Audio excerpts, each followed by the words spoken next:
This is Matthew Cratter from Bitcoin University. Today I wanted to talk about how Coinbase's Bitcoin will all eventually be seized by the US government. Our starting point, Coinbase Commerce, this is a service that allows merchants to accept crypto payments and customers to pay using crypto. And they've just recently made a decision to remove native Bitcoin support. I'll link to this thread in the description notes below. What this means is that merchants can still accept Bitcoin as long as their customer has a Coinbase.com account, but merchants cannot accept Bitcoin from self-custodial wallets or third-party exchanges.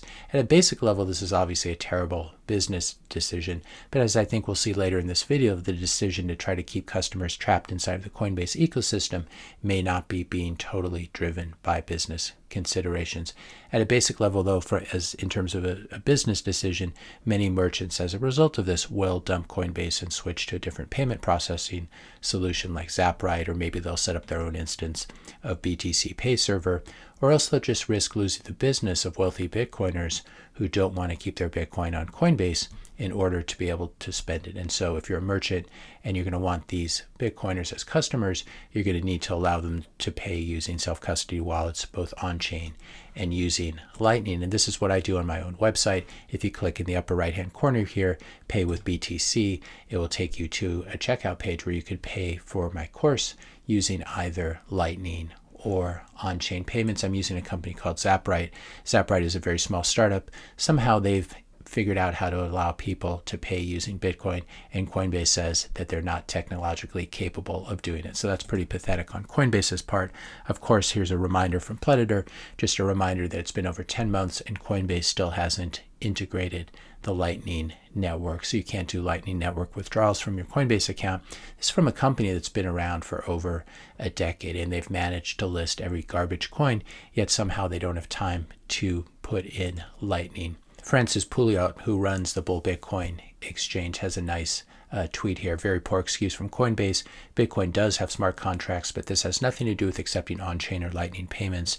Neither does stablecoins. And then he goes on to talk about how BullBitcoin, his exchange, has been allowing people to pay using Bitcoin, pay their bills, and also receive Bitcoin since 2013, and how they're even doing it in Bitcoin jungle in Costa Rica. If you want to check out, if you're Canadian and you want to check out BullBitcoin service, they offer the ability to both pay using Bitcoin and also accept Bitcoin as a payment method as a merchant. Here's another good tweet from Jimmy Song. Coinbase doesn't think Bitcoin has smart contracts. Obviously, Bitcoin does have smart contracts. It just doesn't have Turing complete smart contracts.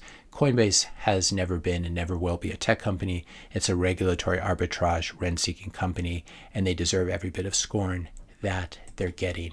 If you're enjoying this video so far, I just ask you to click the subscribe button. That really helps out the channel. And many of you have been telling me that you've been accidentally unsubscribed, perhaps by YouTube. So make sure you check out and see that you're still subscribed. Hit the like button, leave a comment below, share this video with a friend or family member. That would really help out a lot. As I mentioned before, over its long history, Coinbase has always chosen excrement over Bitcoin. How many people's financial lives have been ruined by Coinbase listing shit coins like Shiba Inu, which was listed in September of 2021. Of course, it's gone straight down from there. Most recently, in December, they listed Solana's Bonk token, and what happened wrecked even more customers as the token crashed. So what is Coinbase doing? What is their end game? Why does the US government allow them to continue to do all this garbage? And also, why is the US government okay with Coinbase becoming a huge custodian, holding all the Bitcoin from the Bitcoin spot ETFs? What's the probable end game here?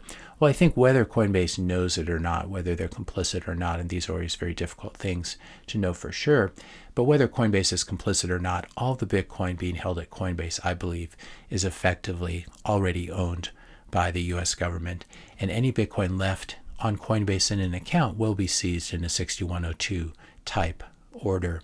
Any Bitcoin being stored by Coinbase Custody to back the spot Bitcoin ETFs like BlackRock's ETF will eventually be stolen by the US government, and the Supreme Court unfortunately will do nothing about it, just like they did nothing in 1933 when the US government seized everyone's gold. So Coinbase is this giant Bitcoin honeypot that will eventually be seized. That's not your problem if you're not holding your Bitcoin there, but it is a huge problem if you own the Bitcoin ETFs or if you have an account at Coinbase and you're using them to pay using Coinbase Commerce to pay your bills or something like this. It's a really big mistake to leave your Bitcoin on Coinbase for these reasons. If you haven't heard about it before, Executive Order 6102 was this order signed by President Roosevelt in 1933, in which he seized all of the gold. So if your gold was in a vault at a bank, it was taken from you, you were given US dollars, depreciated US dollars in exchange, and then all that gold was put supposedly in Fort Knox. So that's what Executive Order 6102 refers to when the government gets in a tight spot and needs hard assets. It has a history of doing this even in the US, and even with our constitutional protections. This is a very dark chapter, and it could definitely happen again, this time with digital gold or Bitcoin.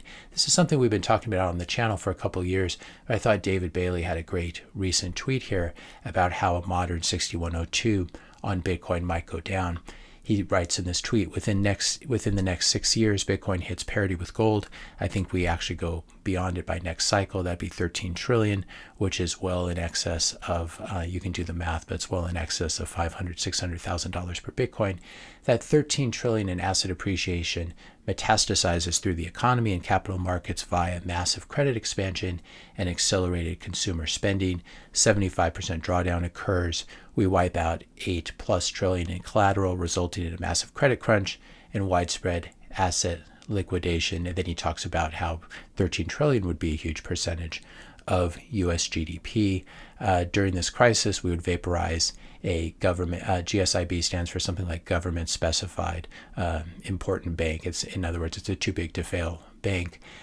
During this crisis, we vaporize a GISB in similar fashion to what we did to Signature Bank, necessitating Federal Reserve intervention to keep our financial system from collapsing. They will say we, in other words, Bitcoiners, caused the collapse, which wouldn't be totally wrong, except we weren't the cause. We were the result of their own monetary policy and obviously all the money printing that's been going on for years. This is the context they 6102 us. Once they 6102 the Bitcoin, they nationalize central custodians like Coinbase and pay out users using some fixed amount of cuckbucks, in other words, US dollars, per BTC. Coinbase's Bitcoin will become an asset of the Federal Reserve, held at a digital equivalent of Fort Knox. I think this is actually quite likely, which is why we've been talking about it on this channel for quite some time, but this was a really eloquent summation of it.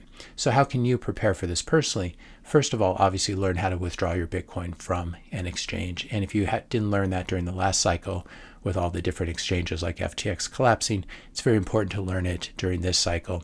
You should never leave your Bitcoin on an app or on an exchange, but instead you should withdraw it to a hardware wallet, to cold storage where you control the private keys and where you don't need to ask someone else's permission to send or spend that Bitcoin. So you can learn how to use a self-custodial on-chain or Lightning wallet. You can learn how to use Sparrow wallet, and I have numerous videos covering these topics on YouTube. You can just search for them, but I'll link to this one which covers how to use the Sparrow wallet, which is a really good building block for your Bitcoin self-custody stack. And I also cover here how to connect a hardware wallet to Sparrow and how to move your Bitcoin around.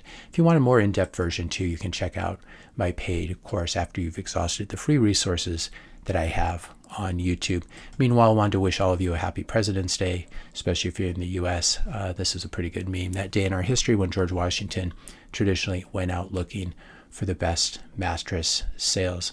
But to be serious, if George Washington came back today, I think he'd be quite dismayed by the state of America. And I hope that Bitcoin can somehow help us return as Americans to some of these founding constitutional ideas and things that Washington's generation and the people who fought for this country would actually recognize as being valuable.